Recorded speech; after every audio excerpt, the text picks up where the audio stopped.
So today we learn in laws of Shabbos. Today is class number 8, and we start with Chofetz Chaim lesson a day, and we continue on page number 60. It's Sefer Chofetz Chaim. Big topic is Lashon Hara, laws of derogatory speech. Today's topic: content and intent. Content and intent. Previously, we saw that the statement, which is essentially derogatory, is forbidden, regardless of the speaker's opinion regarding that statement. So, as we said before, maybe he thinks that it's not derogatory, but it's not up to him to decide.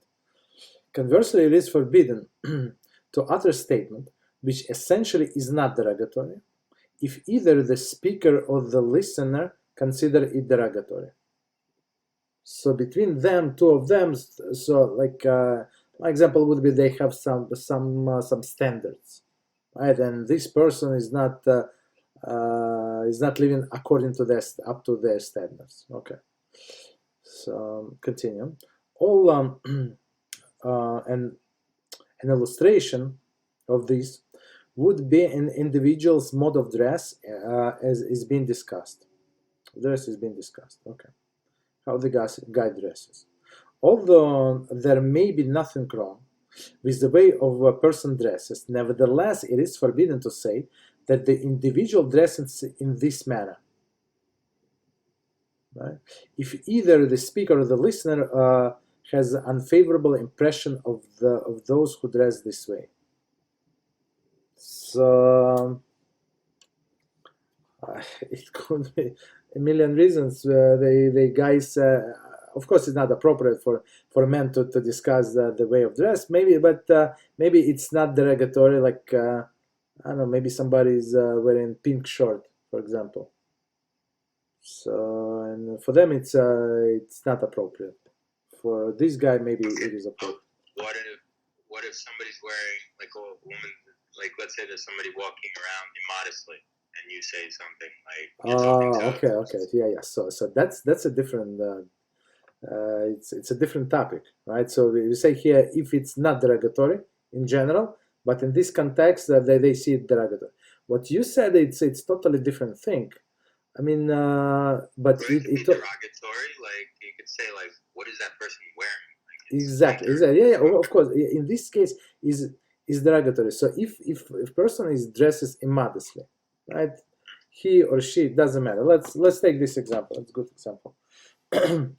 So if you want to comment as with all of the laws of Lashon Hara, it should be for some constructive purpose.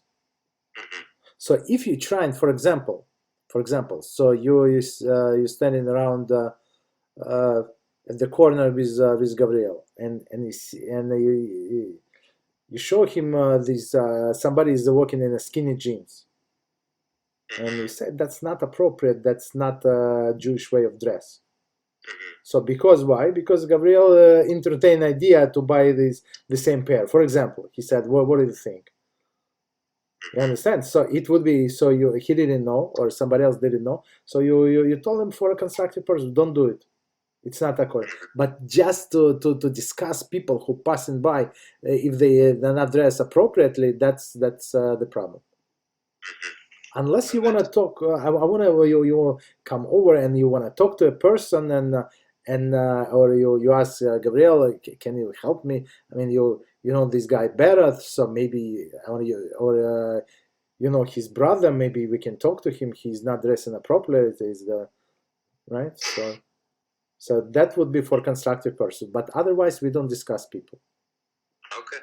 You understand? And about women, so we don't look at the women to begin with, but and of course we try not to discuss them unless it's for constructive purpose.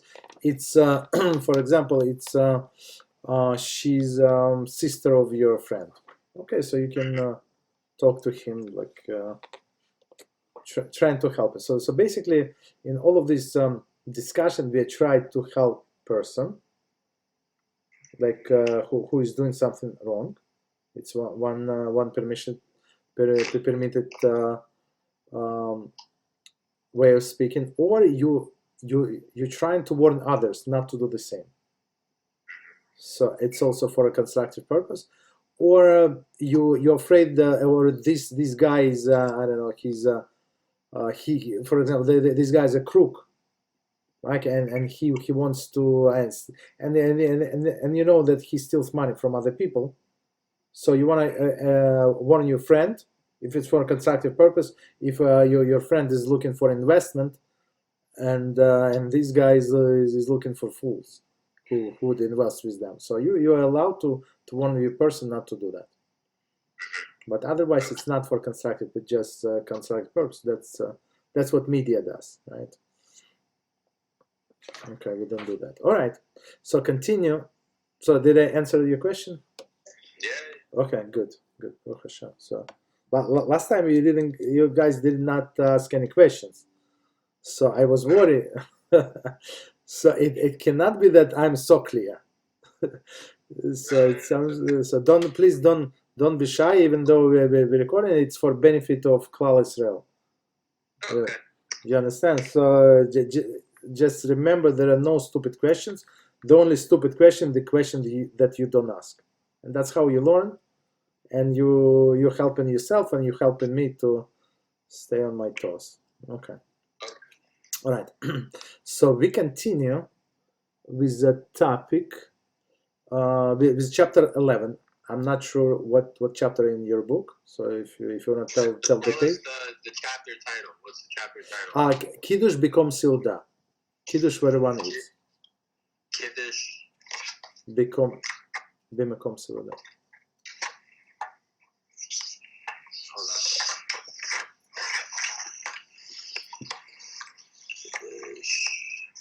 Kiddush and Suda?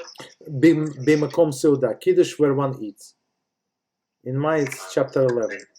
Chapter 14. Okay. All right. No problem. Chapter 14. All right. So continue. So we started this chapter a little last time, right? And we said that there is an obligation for a person to eat in a place when he makes kiddush, right? So we said that there are two conditions. So first condition, one must recite kiddush in a place where he intends to eat. First condition. And second condition, we said that he must eat immediately after kiddush. So that's we said two conditions. And so we said if it's properly to go by this opinion. So before you start doing kiddush, so you make sure that you have wine, you have food, and we're going to discuss today, B'ezrat Hashem, what the food means, what the Seudah consists of, and what exactly you should eat. So, and just make sure that in a place where you making your kiddush, that you can eat in the same place. If you see that something is wrong, I mean, bad smell, or it's not your place, and somebody would ask you to move, so basically don't start your kiddush there, right? And we said if just a little summary, since it's the beginning of the chapter. So we said eating in a different part of the room, and we said that there is no problem if it's huge room, like you're at Shabbaton or some like huge ballroom. So you can make a kiddush in one place and eat in another place. If you ask me, it's not a good idea, but for whatever reason, if that's what you must do, you can do. Maybe you making kiddush for other people. That's what I think would be example, right? So you can do kiddush somewhere for 3 other tables, and then you come back to your table and you eat at your table. There is no problem. Then we discussed eating in the second room or porch. So if again we said there are 2 conditions. So it's a proper way to abide by these 2 conditions. So we said if somebody wants to make a kiddush indoors, for example, and eat outdoors, right? There is no problem, but there are 2 conditions. He needs to have it in mind, right? Consciously that's what I'm planning to do. And second, he has to see from the place where he makes kiddush. He must see the the second place where he's going to move for his meal. Okay, that's the proper way to do things. Okay, but then we said so if both conditions were not met, meaning that he didn't have in mind, and second condition that he didn't see that second place where he wants to eat from where he made kiddush, so he cannot move. So, but then we said in extenuating circumstances, even if one condition was met, so he can move to another place. So maybe it started, like my example would be a simple example. If it start raining, so he was planning to eat outside. He brought only wine, like, or maybe other things also. He started making kiddush, and that it started to rain. So, and of course he didn't plan to eat inside, but now he was forced, so he can eat inside. There is no problem. That's, I think, like a straightforward scenario. So, and we're up to number 3, and it says eating in a different house. Scenario number 1. One may not make kiddush in one house and eat in another house, even if he had in mind to do so when making kiddush, and even if the house in which he made kiddush is visible from the house in which he will eat. Okay, so I mean, it's possible when the houses are close to each other, right? So he made a kiddush from in his house, and let's say he's able to see through his window in living room the house of another person, and he wants to go there. So that's a problem, right? So he cannot go, right? Okay, so it's like different domains. So we're going to learn about. Okay, second scenario. So first, 2 houses. So he had in mind eating in another house. He can see, cannot do that. Okay. Number 2. However, in circumstances where it's not possible to have a meal in the same building as a kiddush, it may be eaten in a second building, provided that he can see from there the place where it recited the kiddush. In this case, he may change the places, even if he did not intend to do so during the kiddush. So now we're talking. So now we're going into exception. So under the normal, so not scenario number 1 was under the normal circumstances. So he cannot just change his mind. Okay, that's straightforward. But now in a scenario number 2, he was forced. Whatever happened. So now he's he forced to leave the first house and go to the second house. So if he can see the second house from the place where he made kiddush, there is no problem. So he can go. Even as we said, even he didn't have this intention. Okay, that was a second scenario. Scenario number 3. If one moved to another building to eat after having made kiddush, although he has acted improperly, so now we're going back to scenario number 1. So he was able to see the second building, right? And he moved. So even though he did not act properly, that's, as we said in number 1, that is forbidden. He need not to repeat the kiddush, provided that he can see the place of the kiddush from the building where he eats. Okay, so basically he was not allowed. He did it anyway. So after the fact, he does not have to repeat kiddush. It is important to note that 2 different apartments in the same building are treated as 2 different houses, 2 different buildings. And so some people they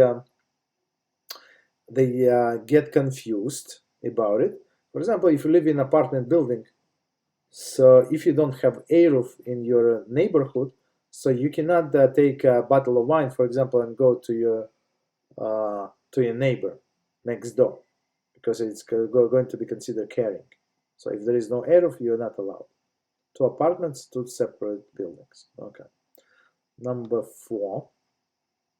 An individual who finds himself at one location may listen to Kiddush being recited in another location. For example, a sick person may fulfill his Kiddush obligation by listening to Kiddush being made in another apartment, or even in a different house, provided that the person who recites Kiddush intends to exempt him, and the sick person has in mind to fulfill his Kiddush obligation with this. The sick person must eat where he is immediately thereafter. So what does it mean? So for example, somebody like an elderly person, somebody is sick, so he or she cannot move. So basically, if the apartment's close enough, and we actually have a great experience in Jerusalem, and everything is very nearby and tiny. So basically, you know exactly what is going on in each house. Especially, we're not there in the summer, but it was a spring around around Purim time, which is warm. It's perfect weather, right? So people had their windows open. So basically, you can hear the Kiddush. You can hear them singing. It's unbelievable. So basically, this if you have this elderly person in one apartment, so this elderly person can ask balabais from another house to keep it in mind when he makes Kiddush, right? And even though they're in different houses, and that was the agreement, so these balabais from one house can include the person from another house in his Kiddush. And of course, as we said, the second condition, so person must eat immediately after Kiddush, so that elderly person is going to eat in his place where he heard the Kiddush, and the family is going to eat in their place. So there is no problem. And I think we're going to talk a little later about how to include other people, and it's very important for us to know, right? Because we are heads of the family, and family said that's what we must know. Okay, number 4, eating immediately after Kiddush. So as we said, it's second condition. One should eat immediately after Kiddush. However, a minor delay to allow for getting ready for the meal is not considered interruption. So the proper way to be ready 100%. So after you finish Kiddush, you go and wash for the bread. That's a proper way. So don't sit around and chit chat. That's not the proper way. Okay. Number 2, one who met with the unforeseen delay after reciting Kiddush may nevertheless proceed with his meal without repeating Kiddush. This is true even if he was forced to go outdoors as a result of unforeseen circumstances. Okay, so as we said, it is exception. So, and why they say outdoors? They says outdoors. So outdoors, it discontinues the bracha that we made before. It's not our topic, but B'ezrat Hashem we're going to learn. So basically, he in all other circumstances he would discontinue whatever he did before. But since he was forced in this case, so he can come back home and just continue with the meal. Does not need to repeat Kiddush. Okay, scenario number 3. If one erroneously recited Kiddush with intention of eating at a later time, I'm not sure why, what somebody would, but whatever, it was his mistake, or another place, or not at all, and then changed his mind and ate immediately thereafter, Kiddush is valid. So it's very straightforward, right? So I think we learned yesterday in the Kiddush Shulchan Aruch. So even if you started bracha, for example, right, and you had in mind one bracha, but then during your recitation you realize that it was wrong, and you change the bracha, right? So it is valid. So here's the same thing. So if he changed his mind immediately, no problem. Kiddush is good, even though that's not what he meant. Continue. Number 5. What constitutes a Seudah meal? Okay, that's we need to know. For the Kiddush to be valid, it is necessary that both the person who recites Kiddush and the one who listens to it consume at least kizayas of bread cake. So kizayas, as we said before, is approximately 1 ounce, right? A little less. There are a few opinions. Okay, plus minus. Let's keep in mind 1 ounce. What bread or cake or other foods made from 5 species of grain, namely wheat, barley, spelt, oats, and rye. So all of these 5 grains, we know them as mizoines, right? Namely wheat, barley, spelt, oats, and rye. These kizayis must be consumed within kidei achilas pras. There is within 2 to 9 minutes, preferably within the shorter period. So kidei achilas pras, it takes, I think we discussed this in Kiddush, in a Kitzur. So we said it's time to eat a certain amount of bread. So it's like for the full meal, right? So we said from 2 to 9 minutes, but preferably most of our sages say from 2 to 4 minutes. That's the most preferable time.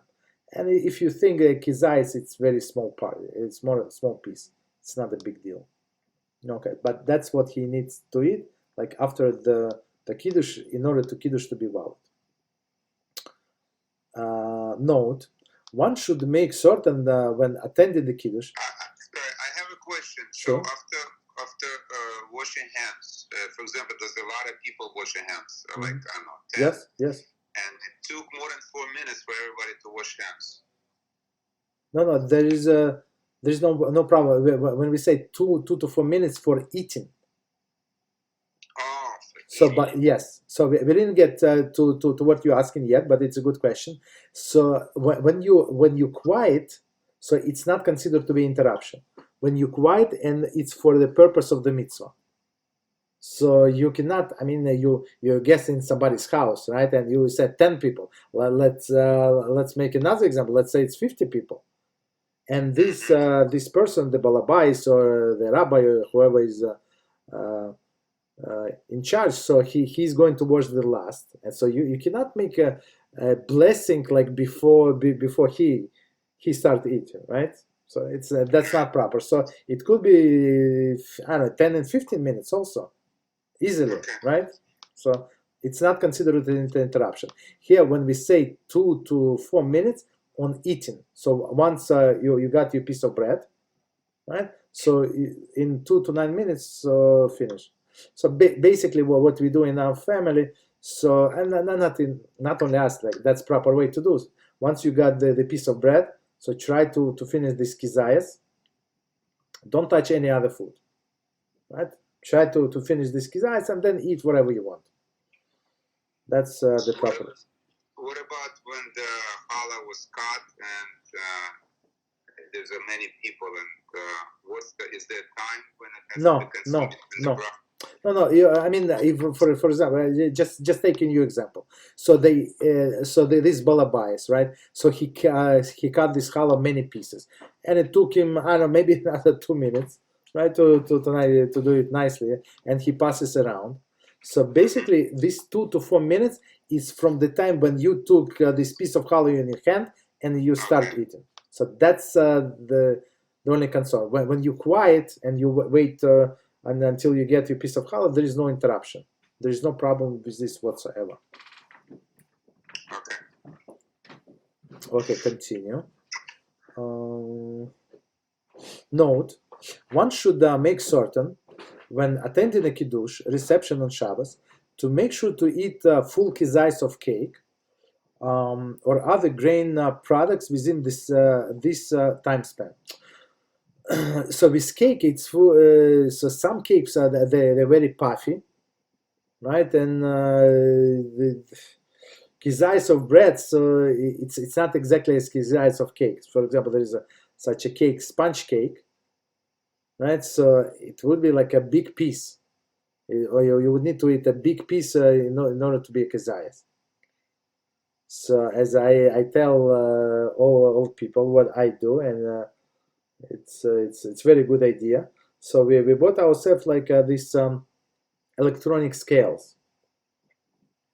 It's they you using for jewelry from any for cooking, like small scales. I paid like $10 or so on Amazon, and it goes up to 500 grams, like a little more modern pound. You actually you weigh like your kazayas of bread, like on Once. That's what you need to do once. I give you the different example. For example, cookies, right? So if it's small pack of cookies, so you can see that let's say it's 1 pound, and you see you can count, so there are 19 cookies or whatever, like how many cookies. So you can divide this pound, and you can see that you need to eat one full cookie and 1/3 cookie, and it's going to be kizayis. But with other things, like in a bigger package, so it's impossible for you to count. So basically, what is at stake is what we learn in the Kitzur Shulchan Aruch. It could be blessing in vain if you eat too little. And if you eat too much, you could be pretty much hamotzi, right? Okay, yes, but okay, let's leave that subject aside. You're right 100%, but I don't want to go. It's too much. Okay, so yes, but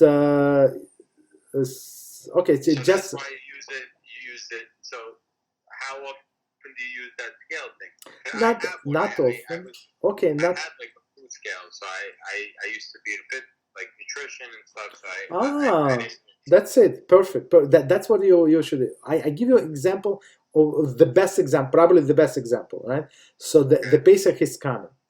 So, and some years ago, before I got this scale, so I was forcing my family and everybody around my table to drink wine, right?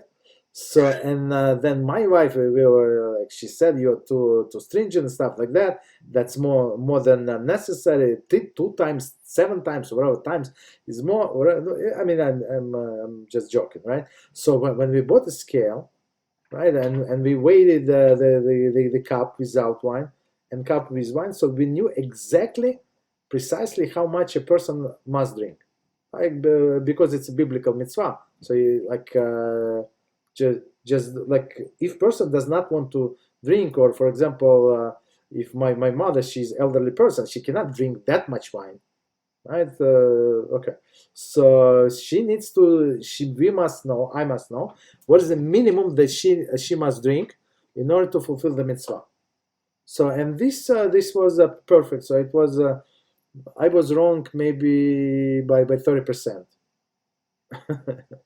So you understand, for myself, I go always stringent view. So I would drink or eat a little more, so it would be according to all opinions. But it does not mean that I can force it on other people if it's allowed to drink more or drink less. And same. Well, let me ask you something. Your mom's religious? Semi-religious. Yes. Why? Yes. So does it really matter for them? Like, okay, let's say I have a secular person over for Shabbat. Yes. And I'm trying to, let's say do Kiruv on them. Yes. Now, does the obligation still lie on them, even though they're not really like religious, to drink a certain amount, or is it my obligation to make sure that it's still there because it's in my house to keep Shabbat? You see, the way I see it, you ask perfect question. So the way I see it, so you're doing him a favor, providing all of the food, right? So, and everything you ask of him to just to eat a little piece of bread, a little challah with you. So basically, so my trick is, okay, so he's my trick. So I guess you usually guess that they're not going to grab the food without you, correct? So if you continue eating the bread, so they would force to eat the bread. You understand? So okay, so they're going to eat. No, chances are, I'm sorry, chances are they are going to eat like more than enough, But I'm just saying, like sometimes you'll have a grandma who's like, like a little bit. Okay, so okay, I see, I hear your question. So basically, that's why you need scales. That's why exactly you need scales, and you must weigh this piece of bread, well, whatever. If you buy the same bread, right? So if so you and you would need and you can go by the lenientist opinion, and lenientist opinion, I think it was 0.6 ounce. Right. There is such opinion. I mean, you and I should not go by that opinion, but basically, in the case of the need, we can go by that opinion. Or if for example, if somebody is sick, elderly person, in your grandma has conditions or whatever, she cannot eat, so she's exempt. Just so you know. I don't know. Some people, they might come with their wives and they're on diets. Oh, I don't eat bread, and I'm just gonna be like, come on, it's just an olive size, Yes. It's an olive size because like 5 grams. What is it? Yes. Something. So I just want to know, like, I'm gonna lay it out for them, but like, as long as my obligation, let's say she doesn't even eat it, this person's wife is like not into bread. Yes. And I'm trying to get them religious, but they're not.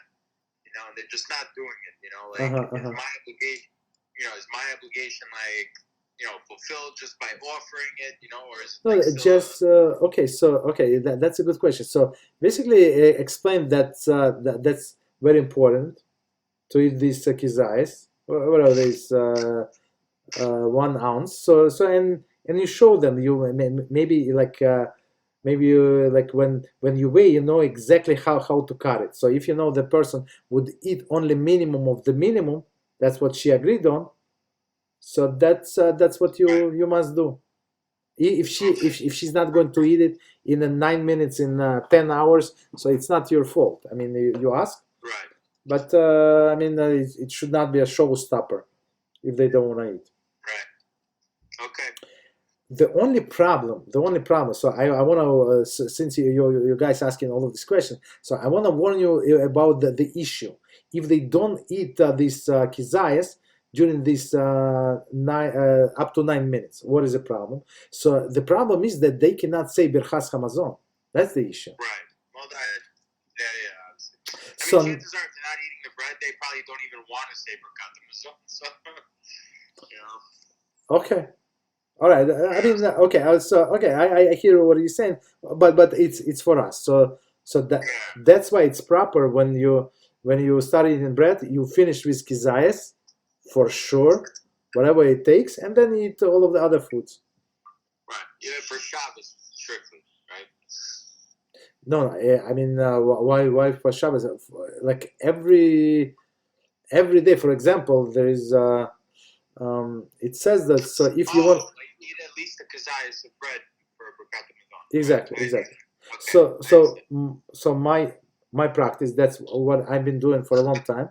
I'm trying to eat kizayis of bread every day in order to say Birchas Hamazon. So it's very good for parnasa, for to be grateful to HaShem and stuff like that.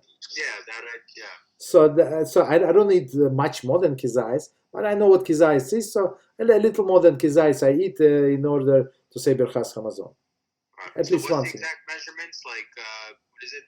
So let's say, so the most accepted measurements is 1 ounce. So it's in grams. Somehow they say it's 28 grams, 29 grams, even because it's a little bigger. So if you go by 1 ounce, it should be good. So 1 ounce is considered a kazai. Yes. Okay, so that's So but if needed, so there is, as we said, there is opinion 0.6 ounce. Even if it's I'm not sure who go. An opinion that it's 0.6 ounces. So but you go more stringent than you go with an No, ounce. it's more accepted, but there is still opinion. So we say, so since there is such opinion, I'm not sure who said it. I'm not sure, right? But since there is such opinion of respectable posek, right? So for a sick person, or in the case of necessity, a person can rely on that opinion. For example, in your case of these guests. So, okay, so basically, if I'm not sure about the diet, schmied, so get some maybe extra bread. Maybe they do like B'ezrat Hashem, your wife is going to bake bread, so nobody would say no. Oh yeah, true. You understand? So she makes good challah. What is it? She makes good challah. That's it. So that's what. Yeah, that's what. Okay, so perfect. So now to the homemade bread, so that homemade challah, it's not so easy to say no. So everybody, the most arrogant people would understand that it would offend the hostess. You understand?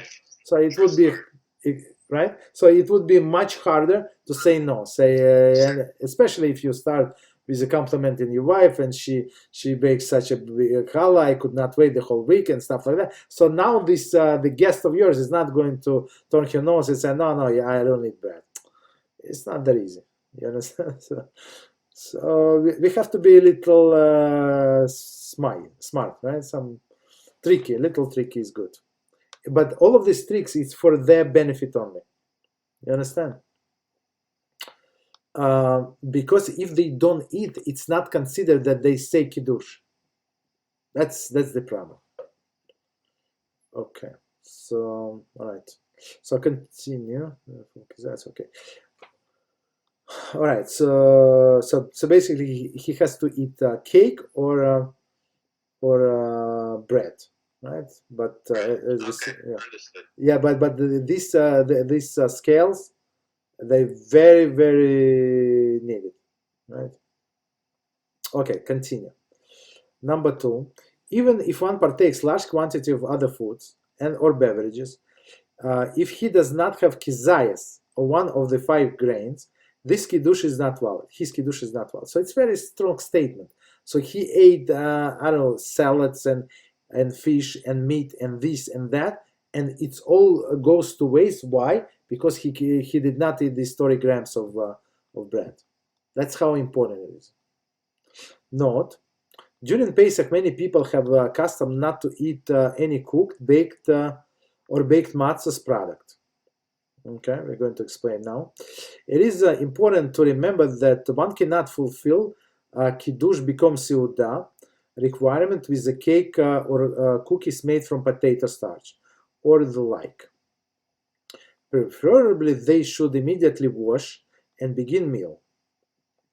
If that is not possible, they may drink additional revi'is of wine, as stated below. Okay, so B'ezrat Hashem, very soon the Pesach is coming.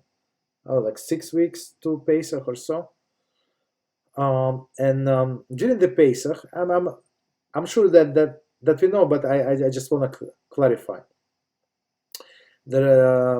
I'm talking about Ashkenazim, right? I'm not sure about Sephardim. That's why I'm not saying about Sephardim.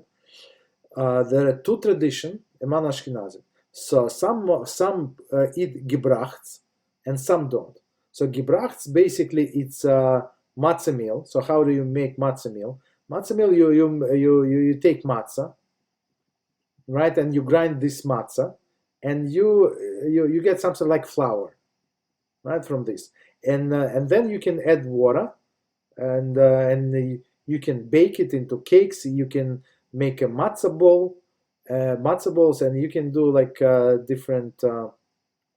You can do babka from that. So no, not from that. No, take it back. So cakes and basically the matzah balls. Okay.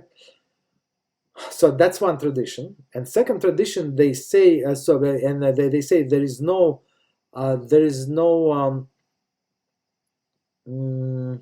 something that is matzah cannot become chometz.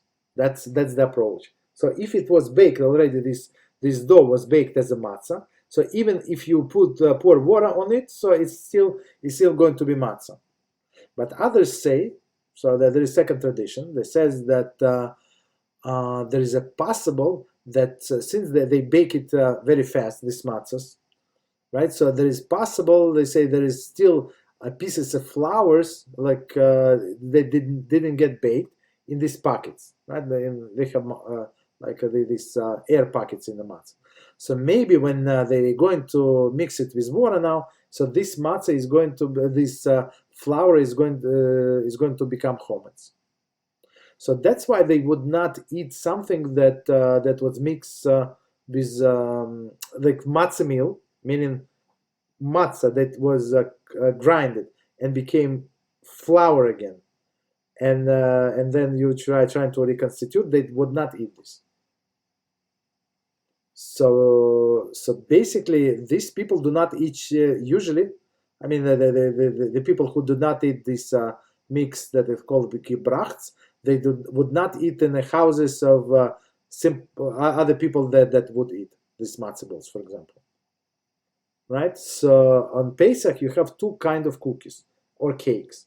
Since you're not allowed to do it from regular flour, so you can do it from matzah meal, this grind matzah first, or you can do it from potato starch. Okay, two options. So basically, so if people usually do kiddush in a shul, and after they're accustomed to eat cakes, so now on Pesach they don't have regular cakes, right? They have cakes. Most of the cakes, let's say, is a cheaper option is from potato starch. So the author is warning us. So just because he ate cakes and cookies after this kiddush, it does not mean that he fulfilled his obligation a kiddush b'makom seuda, because it's not mizonos. Right? That's the problem. Okay. Any questions? Was I clear? Okay. Hold on. Yeah. So on matzah, we do say the Amazon, right? Yes, yeah. It's bread. It's 100% bread. Yes. But we cannot make cake on a Pesach from matzah. No, we can. No. That's what I'm saying. What I said. So that there are two traditions. For example, my family tradition, we do grind the matzah, and we do make cakes from that mix. There is no problem. Oh, but okay. other people, they don't. I see.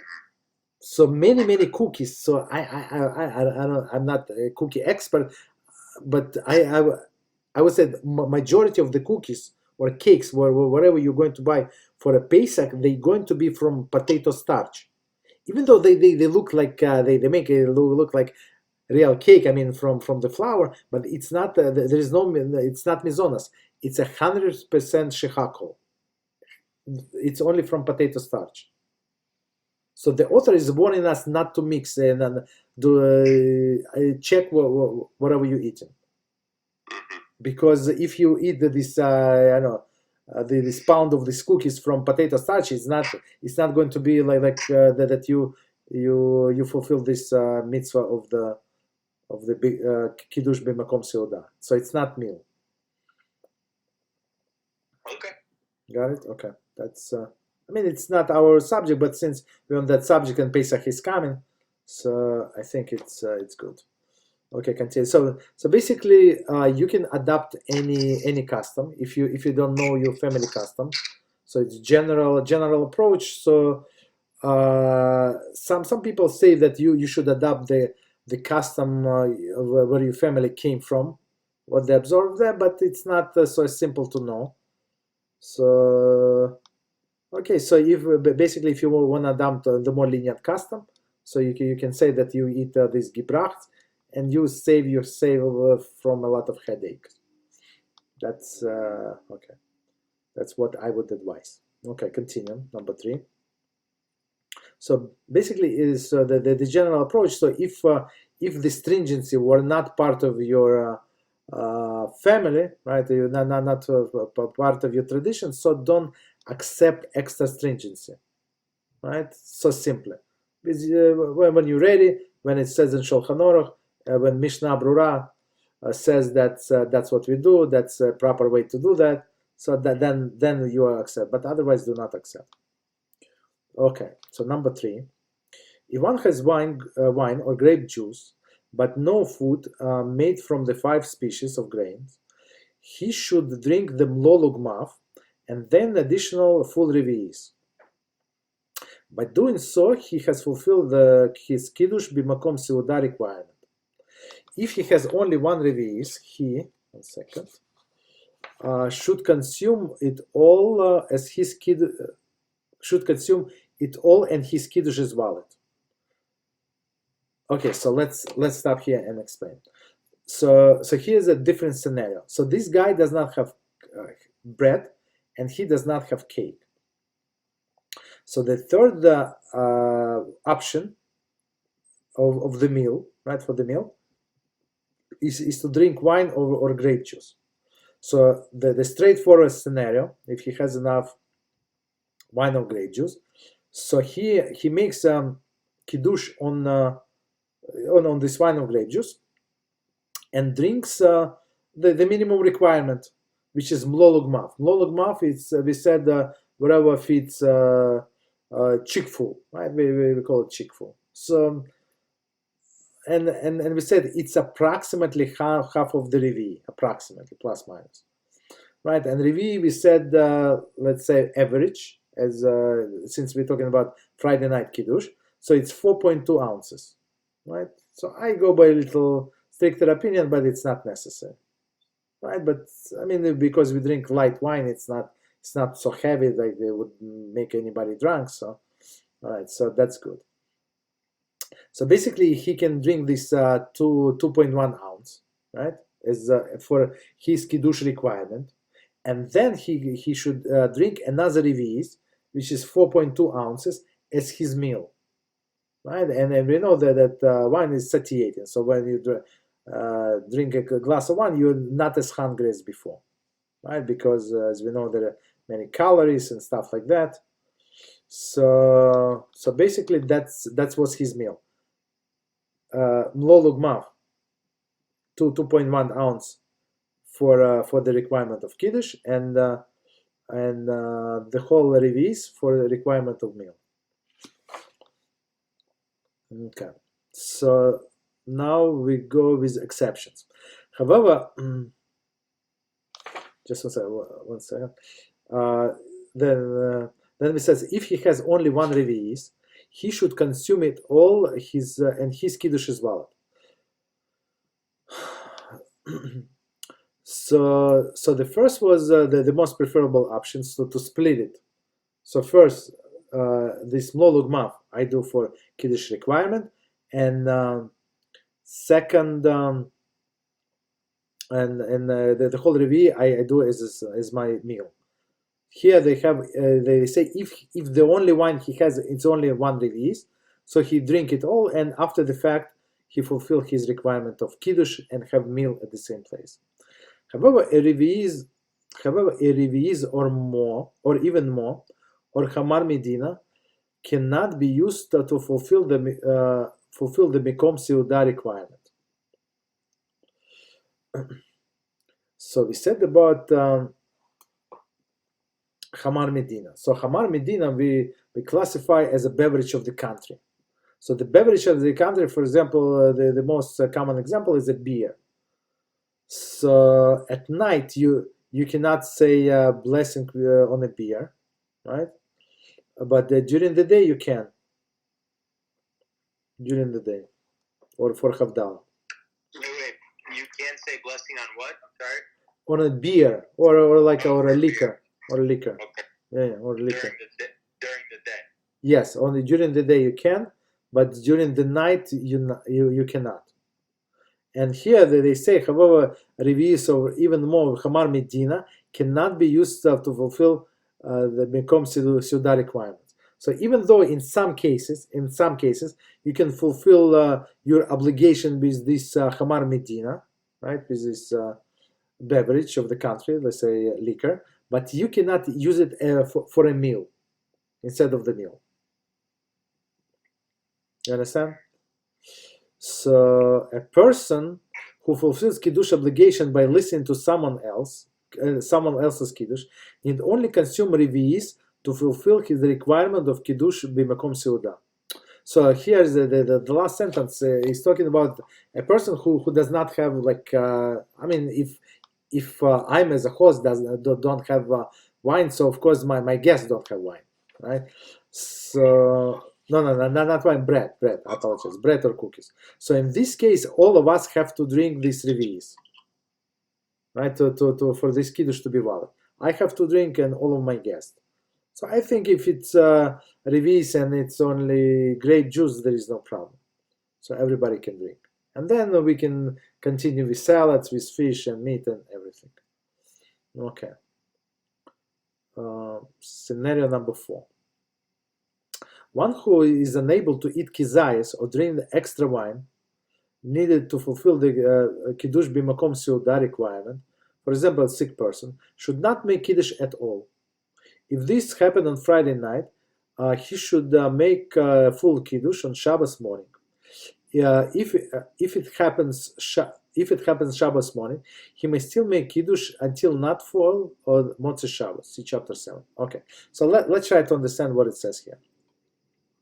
So first of all, it says so if person cannot eat kizayis of bread, he does not have kizayis of bread. He cannot eat kizayis of bread, right? It does not matter. Same idea. Or he does not have wine, or he cannot drink wine. So a sick person or person for whatever reason, he's something wrong with that person, or he's in that situation, right? Nothing wrong with the person, third scenario, but he's in a situation he does not have wine, and he does not have cookies or bread. So in this case, he does not say kiddush. Period. Right, so he cannot say to himself, okay, look, at least words I can say. No, they say do not say words, because it's all going to be in vain, on one hand. On another hand, so there is always solution if he does not have wine and bread. So we said the kiddush fulfilled when he prays Mariv on Friday night. So basically, if he prayed Mariv, so it's he fulfilled biblical obligation. So whatever we're talking about now is a rabbinical obligation to do it like a beatification of the mitzvah. We do it over the cup of wine, right? But women, they don't say, they don't pray Mariv, so that's a different story, and they still obligated in mitzvah of kiddush, as we said before. I mean, in one of the first lectures. So that's the problem. So basically, be ready or do not say kiddush at all. So basically, they say they can eat. They don't have wine. They don't have bread. They don't have mizoinas. You can start eating. Okay. Okay. Continue. Okay, I'm not going to announce the number. So the subject of the next chapter, exempting others from kiddush. Okay. One may fulfill the kiddush obligation by listening to someone else's recital, provided that the person makes kiddush has in mind to exempt the listener, and the listener has in mind to be exempt. Therefore, it is proper for the head of the household to remind his family before kiddush to have in mind to fulfill their kiddush obligation with his kiddush. Okay, so it's very, very important from the beginning. So to understand, so in order for people to be included in my kiddush, for example, the two things must happen. I must have in mind to include them, and they must have in mind to be included. So if one of the conditions is not met, so they did not fulfill the obligation. Right? So if for now a person was making kiddush for himself, and now he's getting married, so and it was fine for him to have in mind so himself, now he has to make sure that he keeps in mind his wife, and he must tell her that I'm going to make kiddush for us, for both of us. Okay.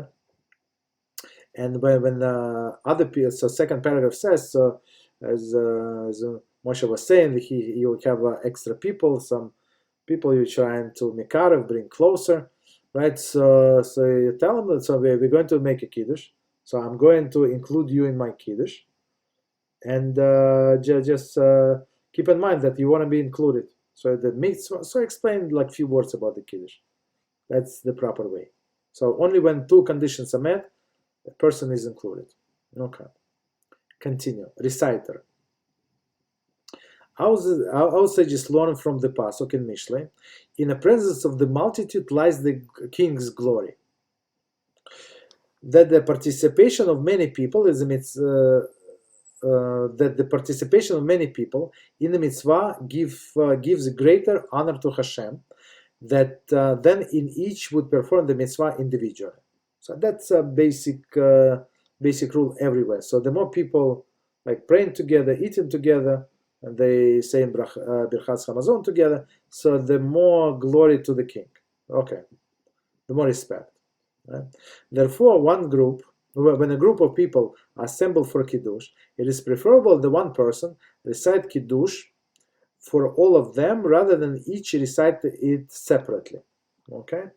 For